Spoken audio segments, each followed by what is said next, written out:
ওমা, আমাদের ধর্মের মধ্যে সবথেকে বড় ধর্ম হলো আমাদের সনাতন ধর্ম। এটি আমার মুখের কথা না, আমি বললে আপনারা বিশ্বাসও করবেন না। কি গো মাইনা, করবেন? যদি আমি বলি আমাদের ধর্ম সবথেকে বড় ধর্ম, তখন অন্য ধর্মের মানুষ এসে বিশ্বাস করবে? তারা বলবে না, আমাদের ধর্ম সবথেকে বড় ধর্ম।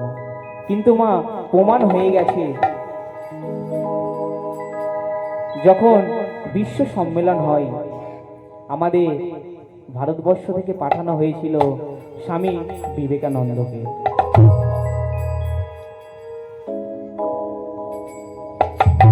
স্বামীজি যখন গেলেন, সব ধর্মকে একটি টেবিলে রেখেছে।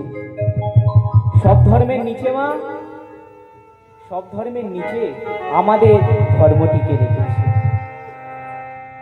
রেখে স্বামীজিকে বলছে, স্বামীজি এবার তুমি বিচার করো, কোন ধর্ম সব থেকে বড় ধর্ম? তখন মা, স্বামীজি আমার বলছে, আমি কি বিচার করব? আপনারা তো বিচার করে রেখেছেন। ও মা, বাড়ির খুঁটি যদি মজবুত হয়, ভিত যদি মজবুত হয়, তার উপর একতলা দুতলা তিনতলা বাড়ি চাপালেও সেই বাড়ি কখনো পড়বে না। তেমন মা, যেই ধর্ম সব ধর্মের ভার নিতে পারে, কোন ধর্মটা বড় হচ্ছে আপনারাই বলুন। নিতাই গৌর প্রেমানন্দে। এটি আমার মুখের কথা না গো মা, এটি একবার হয়নি, এটি আরেকবার হয়েছে। আমাদের দেশ থেকে পাঠানো হয়েছিল নামামৃত ব্রহ্মচারী মহাশয়কে। যখন নামামৃত ব্রহ্মচারী গিয়ে যখন বলছে, শোনো মায়েরা, শোনো বাবারা, আমাদের ধর্মের মধ্যে সব থেকে বড় ধর্ম হচ্ছে সনাতন ধর্ম। তখন গো মা, এক খ্রিস্টান ফরাসি নারী উঠে বলেছিল, এ তোমাদের কেমন ধর্ম, যে ধর্মে উলঙ্গ নারী পূজা হয়, যে ধর্মে উলঙ্গ দেবতা পূজা হয়, এ তোমাদের কেমন ধর্ম? তখন আমার নামামৃত ব্রহ্মচারী মহাশয় বলেছিল, মা তুমি হিন্দু ধর্মকে, সনাতন ধর্মকে কখনো বিচার করতে যেও না গো। শোনো, নারকেল দেখেছেন, একটু ভেদ করে যাবে শক্ত, আর একটু ভেদ করে যাবে শক্ত, আর একটু যেই ভেদ করে যাবে শ্বাসে জলে পরিপূর্ণ একটি তত্ত্ব বস্তু। তেমন মা, আমাদের সনাতন ধর্ম একটু ভেদ করে যাবে শক্ত, আর একটু ভেদ করে যাবে আরো শক্ত। ভেদ যখন সেই ভেদের মধ্যে যখন ফের ভেদ করে যাবে, শ্বাসে জলে পরিপূর্ণ একটি তত্ত্ব বস্তু। কেমন করে বোঝাচ্ছে দেখো। ও মা, আমাদের তো অনেক ধরনের তো বন্ধু থাকতে পারে, বলে না, কিরে সারা রাত জেগে কেমন পুজো করলি, সেই উলঙ্গ দেবী পুজো করলি, সকালবেলা আবার জলে ফেলে দিলি, এ তোদের কেমন পূজা, কেমন ধর্ম? শুনে নিন, তখন বুক ফুলিয়ে বলতে পারবে। নামামৃত ব্রহ্মচারী মহাশয় বলছেন, মা কত সুন্দর করে বোঝাচ্ছে দেখো। ও মা, তুমি আর তোমার সন্তান একটি রাস্তা দিয়ে হেঁটে যাচ্ছ, যেতে যেতে কটা দস্যু গুন্ডা তোমার সন্তানের পেছনে পড়লো। তোমাকে মারতে চায় না, তোমার সন্তানকে মারতে চাই। হ্যাঁ গো মা, তোমার সন্তানকে তোমরা দিয়ে দেবে? যতক্ষণ দেহে প্রাণ আছে আমরা ততক্ষণ দিয়ে দেবো না, লড়াই করব না। তেমন আমাদের মা, যখন মা সেই সন্তানটি বড় হয়ে যখন শুনলো, ও মা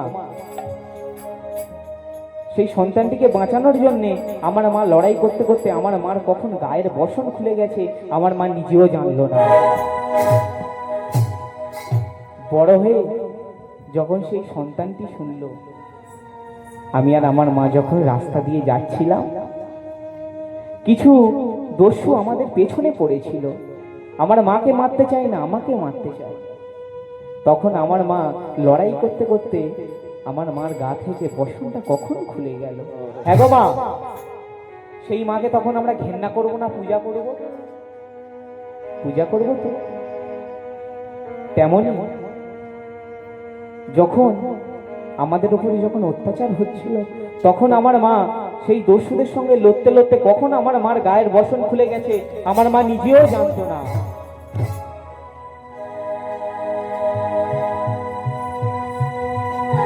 মাকে কখনো বিচার করতে যেও না। মা হলো প্রকৃতি, মা হলো শক্তি। আপনি একটি রকেট নিয়ে পূর্ব দিকে চলে যান, শেষ করতে পারবেন না। যেখানে শেষ করতে পারবে জানবে সেখানে মার কাপড় পরে আছে। পূর্বেই চলে যান, দক্ষিণে চলে যান, উত্তরেই চলে যান, যেখানে শেষ করতে পারবে মা সেখানে আমার মার কাপড় আছে। দিকযুক্ত অম্বর দিগম্বর, তেমন স্ত্রী নারী দিগম্বরী। সেই মার কাপড়ে, সেই মার কাপড়ের মধ্যে এখন আমরা বসবাস করছি। মাকে কখনো বিচার করতে যাবেন না গো মা। যখন মা আইলা ঝড় আসে, সেই ঝড়ের সামনে আপনি একটি কাপড় নিয়ে ধরুন, আটকাতে পারবেন কি গো মায়েরা? ঝড়টিকে কখনো আটকানো যাবে? নিমিষের মধ্যে ছিন্ন বিচ্ছিন্ন করে দেবে। তেমন আমার মা একটি শক্তি, প্রকৃতি। আমার মাকে কখনো কাপড় দিয়ে বেঁধে রাখা যায় না গো।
নামামৃত ব্রহ্মচারী মহাশয় এত সুন্দরভাবে বোঝাচ্ছে।